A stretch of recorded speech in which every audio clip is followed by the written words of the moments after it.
दुख, लाभ हानि, जय पराजय अथवा हार जीत को एक समान समझकर केवल इसलिए युद्ध करो क्योंकि इस समय युद्ध करना तेरा कर्तव्य है। और यदि इस मानसिक वृत्ति से इसे अपना धर्म समझकर युद्ध करोगे तो तुम्हें उसका पाप नहीं लगेगा। ये क्या कह रहे हो केशव कि युद्ध करके पाप नहीं लगेगा? युद्ध में तो इतनी हिंसा होगी, लाखों प्राणियों की हत्या होगी, फिर मनुष्य उसके पाप से कैसे बचेगा? यदि कोई भी कार्य निष्काम कर्म योग की रीत से किया जाए तो ना उसका पाप लगता है और ना उसका पुण्य मिलता है। निष्काम कर्मयोग? हाँ, निष्काम कर्मयोग। ये कौन सा योग है माधव जो मनुष्य को पाप और पुण्य दोनों से मुक्त कर देता है? ये एक गूढ़ विद्या है पार्थ।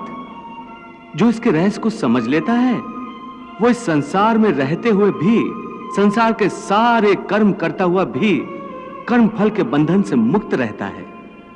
ये बड़ी अनोखी बात कर रहे हो केशव। मेरी बुद्धि अभी तक इसको ग्रहण नहीं कर रही। क्योंकि तुम्हारी बुद्धि पर अभी तक आसक्ति का पर्दा पड़ा हुआ है। और जो निष्काम कर्मयोग मैं बता रहा हूं उसकी बुनियाद ही निरासक्ति के आधार पर रखी गई है। हे अर्जुन, इस निरासक्ति योग को समझ लोगे तो तुम्हारे जीवन में पूर्ण शांति आ जाएगी। हे माधव, इस योग की साधना कैसे करते हैं? इस योग के नियम क्या हैं? उसकी साधना के लिए कोई हजारों वर्षों की तपस्या की आवश्यकता नहीं। इसकी साधना तो एक ही क्षण में हो जाती है। एक ही क्षण में? हां, एक ही क्षण में। जिस क्षण में प्राणी अपने मन का रवैया बदल लेता है वही क्षण। परंतु हे केशव, कोई भी मनुष्य एक ही क्षण में आसक्ति को कैसे छोड़ सकता है? जब वो कर्म करता है तो उसके फल की आसक्ति तो उसे कर्म का हिस्सा होती है, जिसके अंतर्गत फल पाने की इच्छा से ही कर्म करता है। हे अर्जुन, बस यहीं से निष्काम कर्मयोग की साधना शुरू होती है। अर्थात तुमने कहा कि प्राणी फल पाने की इच्छा से ही कर्म करता है, परंतु निष्काम कर्मयोग यह सिखाता है कि फल पाने की इच्छा से नहीं, बल्कि अपना कर्तव्य पूरा करने के लिए, अपने धर्म का पालन करने के लिए कर्म करो। फल पर भरोसा रखकर कर्म मत करो, क्योंकि फल पाना तुम्हारे हाथ में नहीं, तुम्हारे अधिकार में केवल कर्म करना ही है। कर्मण्येवाधिकारस्ते मां फलेषु कदाचन मां कर्म फल हेतुर्भूर्मा ते संगोस्त कर्मणि।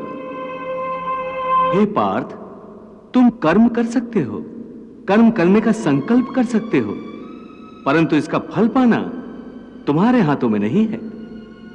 हे मधुसूदन, मैं जिस काम का संकल्प करूंगा वो काम तो मैं करूंगा ही।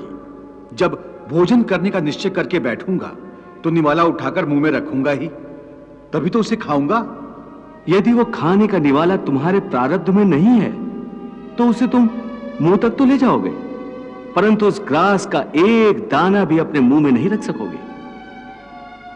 हे अर्जुन, केवल कर्म का संकल्प ही प्राणी के अधिकार में है, उसका फल प्राणी के अधिकार में नहीं है। वो कैसे? मैं बताता हूं कैसे। पार्थ, तनिक उस दृश्य की कल्पना कि नगर धनवान के सामने बड़े स्वादिष्ट भोजन की थाली परोसी गई है। थाली सोने की है, गर्मा गर्म व्यंजन भरे हुए हैं, जिन्हें देखकर वो बहुत प्रसन्न हो रहा है।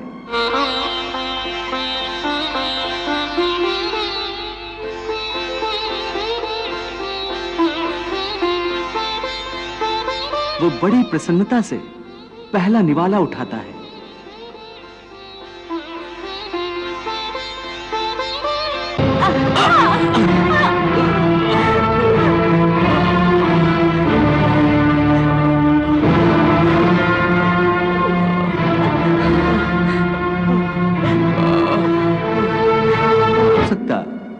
कर्म तो उसे हर स्थिति में करना पड़ता है।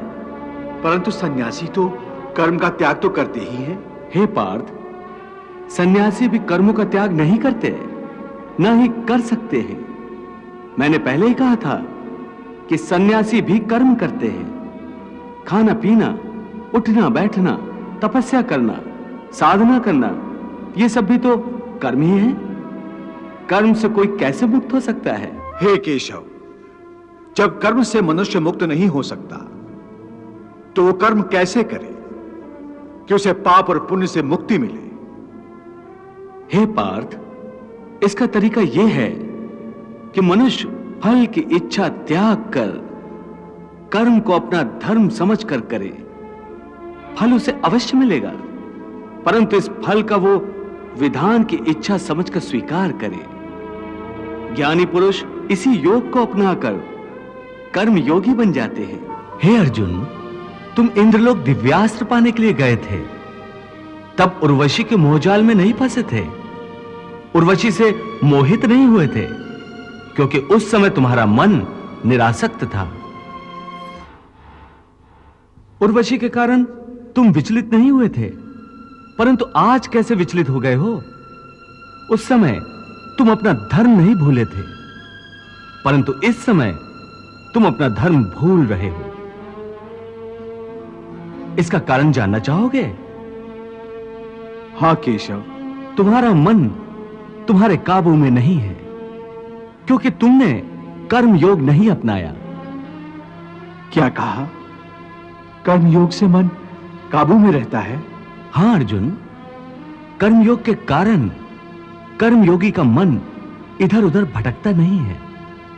कर्मयोगी की बुद्धि स्थिर हो जाती है। जिस प्रकार पत्थर के एक मजबूत चट्टान को नदी की तूफानी लहरें भी विचलित नहीं कर सकती, अथवा बहुत बड़ा जल प्रपात भी जिस पत्थर को नहीं तोड़ सकता, उसी प्रकार कर्मयोगी का मन भी न बाढ़ से विचलित हो सकता है और न भावनाओं के वेग से। हे पार्थ, इसलिए तुम निष्काम कर्मयोग की साधना करो। और निष्काम कर्मयोग की सबसे बड़ी विशेषता यह है कि तुम कर्म करते हुए भी कर्म के बंधनों में बांधे नहीं जाओगे। उस कर्म का तरीका बताओ जिससे कर्म करो और बंधन भी ना हो। इसका बड़ा ही सहज तरीका है। तुम कर्म फल में आसक्ति मत रखो। यह कैसे हो सकता है? फल प्राप्ति की इच्छा तो हर कोई करता है। परंतु क्या इच्छा करने से मनुष्य को फल की प्राप्ति होती है? नहीं अर्जुन, क्योंकि फल तो प्रारब्ध के हाथ में है।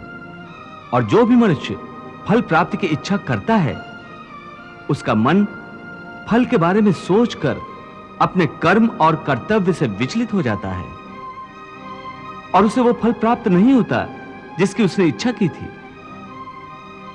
पार्थ, मनुष्य केवल कर्म कर सकता है, फल कदापि मनुष्य के अधीन नहीं है।